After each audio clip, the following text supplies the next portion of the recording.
اپنے خیالات کا اظہار اختصار کے ساتھ کری غافل صاحب.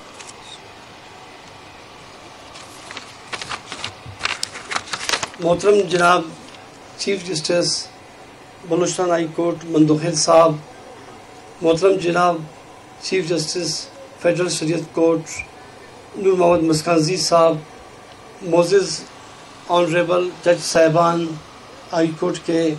ڈسٹرکٹ سیشن کے جج صاحبان، بلوچستان نیشنل پارٹی کے ایم پی اے پارلیمانی لیڈر ملک نصیر احمد شاہوانی صاحب، احمد نواز بلوچ صاحب، پشتونخوا ملی عوامی پارٹی کے ایم پی اے نصر اللہ زہرے صاحب، یہاں پہ ہمارے قبائلی معتبرین حاجی محمد قاسم شاہوانی صاحب، میر غلام رسول مینگل صاحب اور یار محمد شاہوانی کے فرزند، اور یہاں پہ جتنے بھی کمشنر صاحب، ڈپٹی کمشنر، جتنے بھی آفیشلز بیٹھے ہیں، یقیناً میں سب سے پہلے chief justice Balochistan high court اور نور محمد مسکانزی صاحب کو، دونوں کو، اور جتنے بھی جج صاحبان ہیں ان کو میں خراج تحسین پیش کرتا ہوں کہ جنہوں نے اس موجودہ بلوچستان ہائی کورٹ کی جو قیادت کر رہی ہے ہمارے چیف جسٹس صاحب، اس کے دور میں سریاب میں اس سے قبل سیشن کورٹ کا قیام، جوڈیشل مجسٹریٹ، سول کورٹ کے جج صاحبان کا وہاں بیٹھنا، یقیناً سریاب کے یا اس علاقے کے جو دیہی علاقے ہیں ان لوگوں کے لیے جن کے کیسز کرمنل کیسز ہیں، سول کیسز ہیں، جو شہر تک ان کے لیے بہت مشکل ہے آ سکتے تھے، لیکن یہاں سریاب سیشن کورٹ ایڈیشنل جج صاحب جو بیٹھتے ہیں یا جوڈیشل مجسٹریٹ سول ججز، تو یقیناً انصاف کے لیے ایک بہت بڑا مثبت قدم ہے. تو میں ایز اے وکیل، ایز اے پولیٹیکل ورکر اپنے جو آنریبلز جج صاحبان ان کا شکریہ ادا کرتا ہوں، اور اس امید کے ساتھ کہ آج جو جوڈیشل کمپلیکس قیام ہے، یقیناً اس کے بھی بہت مثبت اثرات نمودار ہوں گے، اچھے مثبت سوچ ڈیولپ ہوگا، لوگ اس طرف آئیں گے. جس طرح ملک نصیر احمد شاہوانی صاحب نے کہا کہ نواب اکبر خان بگٹی شہید کے بعد جو ایک خوف کا عالم تھا لوگوں میں کہ شاید علاقے میں تعلیمی ادارے، جو سرکاری آفیشلز، دفاتر تھے، انہیں کوئٹہ شہر کے مختلف علاقوں میں شفٹ کیا جا رہا تھا. یقیناً جب سے سیشن جج سریاب سرکل کا جو سیٹ اپ بنا، اس کے بعد یہاں پہ ایکٹیویٹیز، یقیناً اس علاقے میں ایک خوشی کی لہر دوڑ گئی، اور لوگ سمجھنے لگے کہ یہاں کے علاقوں کو نظر انداز نہیں کیا جا رہا ہے. بالخصوص عدالت عالیہ کے ذریعے جو اقدامات کیے جا رہے ہیں، میں ایز اے پولیٹیکل ورکر انہیں اپریشیٹ بھی کرتا ہوں، اپنے آنریبل جج صاحبان کو، اور اسی امید کے ساتھ جس طرح احمد نواز بلوچ نے کہا کہ یہاں پہ جو اسکول ہے، اگر اس کے جو بلڈنگ ہے، سرکاری بلڈنگ ہے، اگر اس کو شفٹ کیا جائے اسکول میں تو اس کے بھی اچھے اثرات ہوں گے، کیونکہ پہلے ہی بچوں کی تعداد بہت زیادہ ہے، بچیوں کی، لیکن اسکول کے بلڈنگز، کالجز بہت ہی کم ہیں،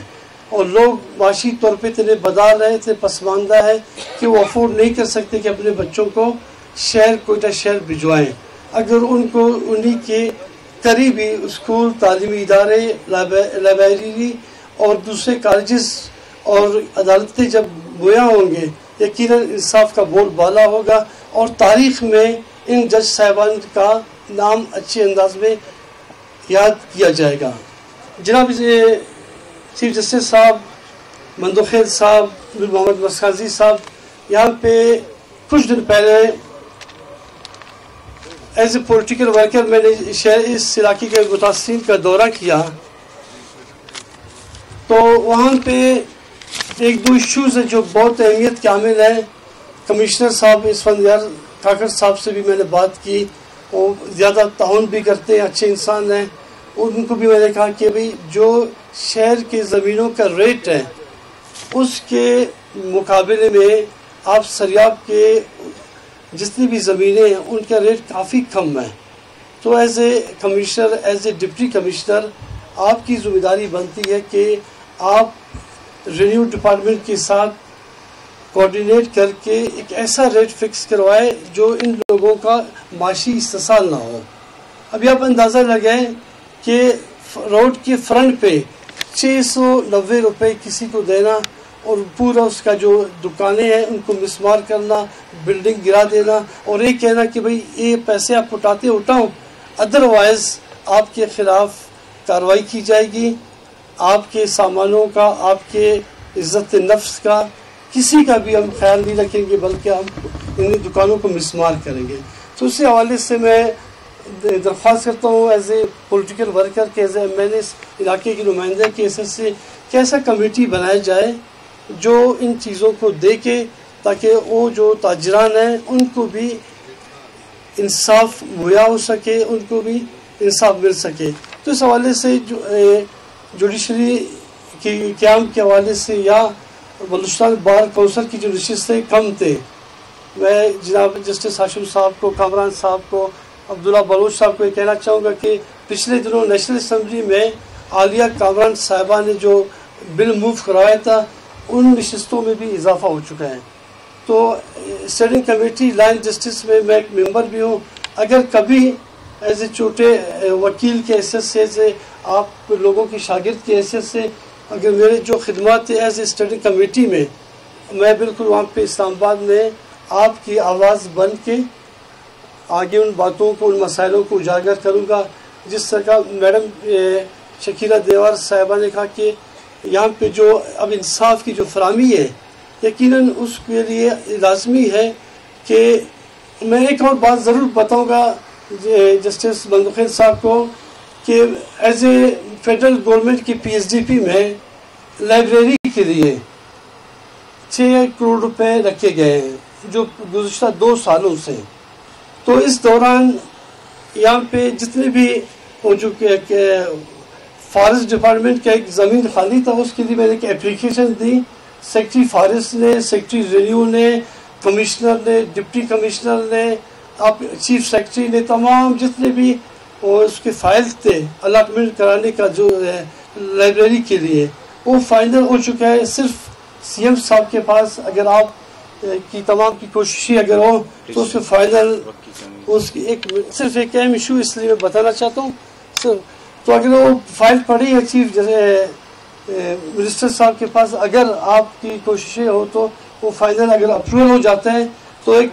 جدید قسم کا لائبریری جس کی لاگت 6 کروڑ ہے،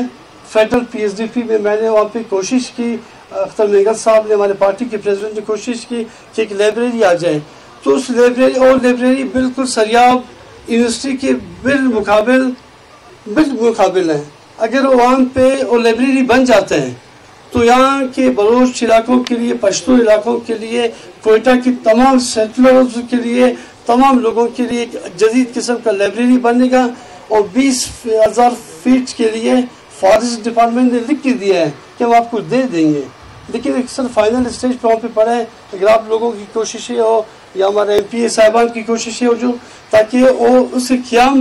یہاں پہ ایک اچھا مثبت تبدیلی آئے گا کہ گرلز کالج 40 کروڑ کے لاگت سے بننے جا رہا ہے، ایک لائبریری 6 کروڑ کی لاگت سے بننے جا رہا ہے. اگر یہ ہو جائے تو سریاب کے لیے ایک بہت بڑا نیک شگون ہوگا، مثبت اقدام ہوگا سریاب کے لیے، بلکہ کوئٹہ بلکہ پورے بلوچستان کے اسٹوڈنٹس کے لیے. میں ایک بار پھر آپ تمام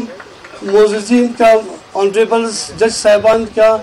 اقبال قاسی صاحب کا، جتنے بھی ممبران بیٹھے ہیں ہمارے جج صاحبان، ان کا مشکور ہوں کہ اس طرف سریاب کی ترقی و خوشحالی کے لیے وہ جو کردار ادا کر رہے ہیں وہ قابل ستائش ہے. شکریہ.